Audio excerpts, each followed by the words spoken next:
Hi friends, welcome to TNPSC பிளட்ஸ். இந்த வீடியோவில் நம்ம என்ன பார்க்க போகிறோம் அப்படின்னா ஆன்டினிஸ்டிக்கான வேர் டு ஸ்டடி பற்றி தான் பார்க்க போகிறோம். ஸோ ஃபஸ்ட்டு வந்து பார்த்திங்கன்னா இந்த சிந்து சமவெளி நாகரிகம் அதில் வந்து பார்த்திங்கன்னா 6th ஹிஸ்ட்ரியில் 3rd டேர்மில் சிந்து சமவெளி நாகரிகம் அப்படின்னு சொல்லிட்டு 3rd லெசனாக இருக்கும். அந்த லெசன் வந்து படிக்கணும். அடுத்தது வந்து 9th ஹிஸ்ட்ரியில் வந்து பார்த்திங்க அப்படின்னா சிந்து சமவெளி நாகரிகம் வந்து பேஜ் நம்பர் 27 to 32 இருக்கும். அந்த லெசன் வந்து படிக்கணும். அடுத்தது 11th ஹிஸ்ட்ரி வால்யூம் 1ல் வந்து லெசன் 1ல் வந்து பார்த்திங்கன்னா சிந்து சமவெளி நாகரிகம் அப்படின்னு சொல்லிட்டு ஒரு லெசன் இருக்கும். அந்த லெசன் வந்து நீங்கள் படிக்கணும். அடுத்தது வந்து பார்த்திங்க அப்படின்னா 11th எத்திக்ஸில் வந்து லெசன் 2 சிந்து சமவெளி நாகரிகம் அப்படின்னு சொல்லியிருக்கும். ஸோ இந்த 4 லெசனும் சிந்து சமவெளி நாகரிகத்துக்கு வந்து கவர் ஆகும். இது வந்து நீங்கள் படித்து முடிச்சிருங்க. அதுக்கு அடுத்தது வந்து குப்தர்களில் வந்து பார்த்தீங்கன்னா 6th ஹிஸ்ட்ரியில் 3rd டேர்மில் வந்து இருக்கும். 3rd டேர்மில் பேரரசுகளின் காலம் லெசன் 3 இருக்கும். அதில் 122 to 130 பேஜ் நம்பர் மட்டும் படிச்சிங்கன்னா போதும். அடுத்தது 11th history volume 1 lesson number 7 அதில் வந்து குப்தர்கள்னு ஒரு டாபிக் இருக்கும், அது படிக்கணும். அடுத்தது 12th எத்திக்ஸில் வந்து பார்த்தீங்கன்னா லெசன் 5 இந்திய பண்பாட்டிற்கு பேரரசுகளின் கொடை அப்படிங்கிற லெசனில் குப்தர்கள் டாபிக் மட்டும் நீங்கள் வந்து கவர் பண்ணிங்கன்னா போதும். நெக்ஸ்ட் வந்து டெல்லி சுல்தான்கள் வந்து 7th ஹிஸ்ட்ரியில் 1st டேர்மில் வந்து 4th லெசனாக இருக்கும் டெல்லி சுல்தான்கள். அடுத்தது 11th ஹிஸ்ட்ரியில் வந்து பார்த்தீங்கன்னா வால்யூம் 1ல் 10th லெசனாக இருக்கும் டெல்லி சுல்தான்கள். அதில் வந்து 164 to 179 பேஜ் நம்பர் இது மட்டும் நீங்கள் வந்து படிச்சிங்கன்னா போதும். 164 to 179 இந்த பேஜ் நம்பர் மட்டும் நீங்கள் படிச்சிங்கன்னா போதும். அடுத்தது 12th எத்திக்ஸில் வந்து பார்த்தீங்கன்னா 5th லெசனாக இருக்கும் இந்திய பண்பாட்டிற்கு பேரரசுகளின் கொடை அப்படிங்கிற லெசனில் ஆல்ரெடி நம்ம குப்தர்கள் படிச்சிருக்கோம். அதோட கண்டினியூஷனாக டெல்லி சுல்தான்கள் இருக்கும். அதில் பேஜ் நம்பர் 124 to 128 இந்த பேஜ் நம்பர் மட்டும் நீங்கள் வந்து கவர் பண்ணிங்கன்னா போதும். நெக்ஸ்ட் வந்து முகலாயர்கள் வந்து பார்த்தீங்க அப்படின்னா 7th ஹிஸ்ட்ரியில் டேர்ம் 2ல் வந்து லெசன் 2ல் வந்து முகலாயர்கள் இருக்கும், அது கவர் பண்ணும். அடுத்தது 11th ஹிஸ்ட்ரியில் வந்து பார்த்தீங்கன்னா வால்யூம் 1ல் வந்து 14th லெசனாக இருக்கும் முகல்ஸ், அந்த லெசன் வந்து நீங்கள் கவர் பண்ணணும். அடுத்தது 12th எத்திக்ஸில் வந்து பார்த்தீங்கன்னா லெசன் 5ல் அதே இந்திய பண்பாட்டிற்கு பேரரசுகளின் கொடை அப்படிங்கிற லெசனில் வந்து பார்த்தீங்கன்னா பேஜ் நம்பர் 137 142 வரைக்கும் இருக்கும். அதை மட்டும் நீங்கள் வந்து முகல்ஸ்க்கு வந்து படிச்சிங்கன்னா போதும். நெக்ஸ்ட் வந்து விஜயநகர பாமினின்னு வந்து பார்த்தீங்கன்னா 7th ஹிஸ்ட்ரியில் 2nd டேர்ம் ஓகேவா. 7th ஹிஸ்ட்ரியில் டேர்ம் 2ல் வந்து விஜயநகர பாமினி அப்படிங்கிற அரசுகள் அப்படின்னு சொல்லிட்டு ஒரு லெசன் 1 இருக்கும், அதை படிக்கணும். அடுத்தது 11th ஹிஸ்ட்ரியில் வால்யூம் 1ல் வந்து லெசன் நம்பர் 12 அதில் இருக்கிற விஜயநகர பாமினி அப்படின்னு சொல்லிட்டு ஒரு லெசன் இருக்கும், அதை நீங்கள் படிக்கணும். அடுத்தது 12th எத்திக்ஸில் வந்து பார்த்தீங்கன்னா அதே 5th லெசன் இந்திய பண்பாட்டிற்கு பேரரசுகளின் கொடை அப்படிங்கிற லெசனில் வந்து 128 137 அதாவது 12th எத்திக்ஸ் புக்கில் வந்து இந்திய பண்பாட்டிற்கு பேரரசுகளின் கொடை அப்படிங்கிற லெசன்லேயே குப்தர்கள் பற்றி, டெல்லி சுல்தான்கள் பற்றி, முகலாயர்கள், மராத்தியர்கள் அவங்கள பற்றினா சின்ன கொஞ்சமாக இது வந்து தொகுத்து கொடுத்துருப்பாங்க. அதை வந்து நீங்கள் வந்து படிச்சே ஆகணும். ஏன்னா இது வந்து குரூப் 2க்குள்ளே வந்து இது வந்து பார்த்திங்கன்னா டிகிரி லெவல் எக்ஸாம் அப்படிங்கிறதுனால நம்ம வந்து ஸ்கூல் புக்ஸில் இருக்கிற எல்லா லெசன்ஸுமே நம்ம கவர் பண்ணுற மாதிரி தான் இருக்கும். ஸோ அதனால் நீங்கள் வந்து அதையும் வந்து கவர் பண்ணி வச்சுக்கோங்க. அடுத்தது மராத்தியர்கள் அண்ட் பேஷ்வாக்கள் அதில் வந்து பார்த்திங்கன்னா 7th ஹிஸ்ட்ரியில் டேர்ம் 2ல் லெசன் நம்பர் 3ல் மராத்தியர்கள் அண்ட் பேஷ்வாக்களின் எழுச்சி அப்படிங்கிற ஒரு லெசனும். அடுத்தது 11th ஹிஸ்ட்ரியில் வால்யூம் 1ல் வந்து 15th லெசன் வால்யூம் 2ன்னு நினைக்கிறேன் இது. ஸோ வால்யூம் 2 இது வந்து வால்யூம் 2ல் 15th லெசனாக மராத்தியர்கள் இருக்கும், அது வந்து படிச்சுக்கோங்க. இப்போ இருக்கிற புக்கெலாம் வந்து ஒரே வால்யூமாக வந்து கொண்டு வந்துட்டாங்க, அதனால் வந்து வால்யூம் 1 வால்யூம் 2 கன்ஃபியூஷன்ஸ் இருக்காது.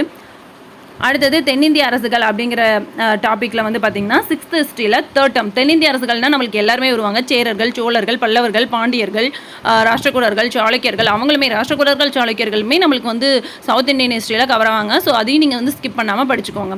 அடுத்தது 6th ஹிஸ்ட்ரியில் வந்து 3rd டேர்மில் வந்து பார்த்திங்கன்னா லெசன் நம்பர் 4 தென்னிந்திய அரசுகள் அப்படின்னு சொல்லிட்டு ஒரு லெசன் இருக்கும், அதுவும். அடுத்தது 7th ஹிஸ்ட்ரி 1st டேர்மில் வந்து லெசன் 3 பிற்கால சோழர்களும் பிற்கால பாண்டியர்களும்.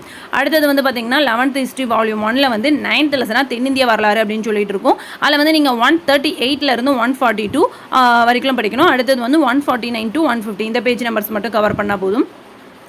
நெக்ஸ்ட் வந்து பார்த்தீங்கன்னா 11th ஹிஸ்ட்ரியில் வால்யூம் 1ல் வந்து லெசன் 3ல் வந்து தென்னிந்திய அரசுகள் அப்படின்னு சொல்லிட்டு ஒரு லெசன் இருக்கும், அதுவும் வந்து நீங்கள் வந்து கவர் பண்ணிக்கணும். ஏன்னா இதில் வந்து சேரச்சோழ பாண்டியர்கள் பற்றி இருக்கும், இந்த லெசனில் சேரச்சோழ பாண்டியர்கள் பற்றி இருக்கும், இந்த லெசனில் வந்து பல்லவர்கள் பற்றி இருக்கும். சரிங்களா, இதை வந்து முடிச்சுக்கோங்க.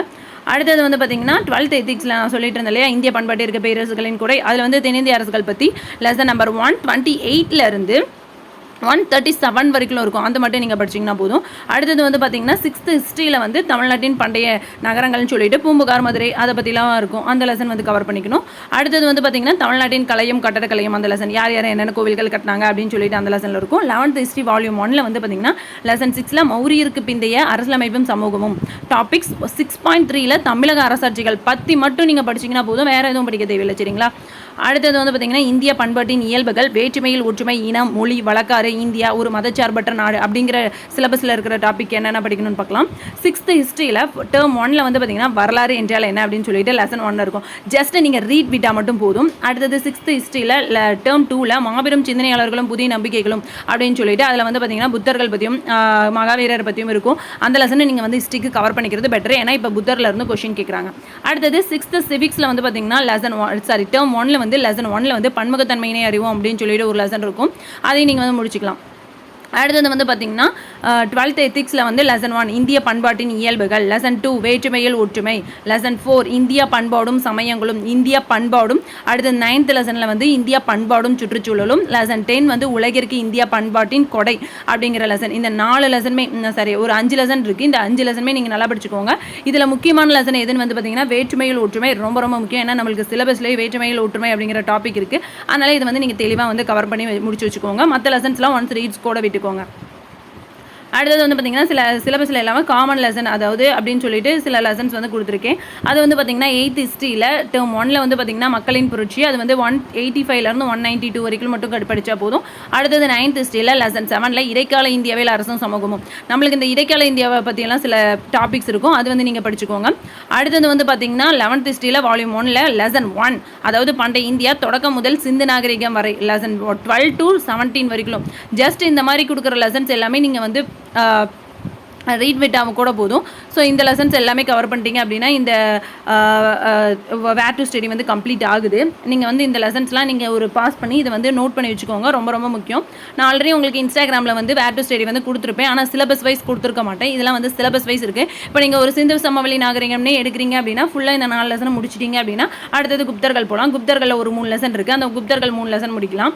அடுத்தது டெல்லி சுல்தான்கள். இப்படி வந்து நீங்கள் வந்து ஒரு டாபிக் வைஸாக முடிச்சுட்டு வரக்குள்ள உங்களுக்கும் வந்து கிளியராக முடிக்கிறோம் அப்படிங்கிற ஒரு இது வரும். அதனால் நான் வந்து இந்த மாதிரி கொடுத்துருக்கேன். முகலாயர்கள், விஜயநகர பாமினி, மராத்தியர்கள், பேஷ்வாக்கள். நீங்கள் ஒன்ஸ் வந்து பாஸ் பண்ணிவிட்டு இதை வந்து நீங்கள் ஒரு எழுதி வச்சுக்கோங்க. எழுதி வச்சு படிச்சிங்கன்னா ரொம்ப யூஸ்ஃபுல்லாக இருக்கும். Thank you friends. சப்ஸ்கிரைப் பண்ணி சப்போர்ட் பண்ணுங்கள். ரொம்ப நன்றி. நான் வந்து இதுக்கு மேலே வந்து ரெகுலராக வேர் டு ஸ்டடி வந்து சிலபஸ் வைஸ் கொடுக்க போகிறேன். நீங்கள் வந்து சப்ஸ்கிரைப் பண்ணி என்னை ஃபாலோ பண்ணுங்கள். தேங்க்யூ.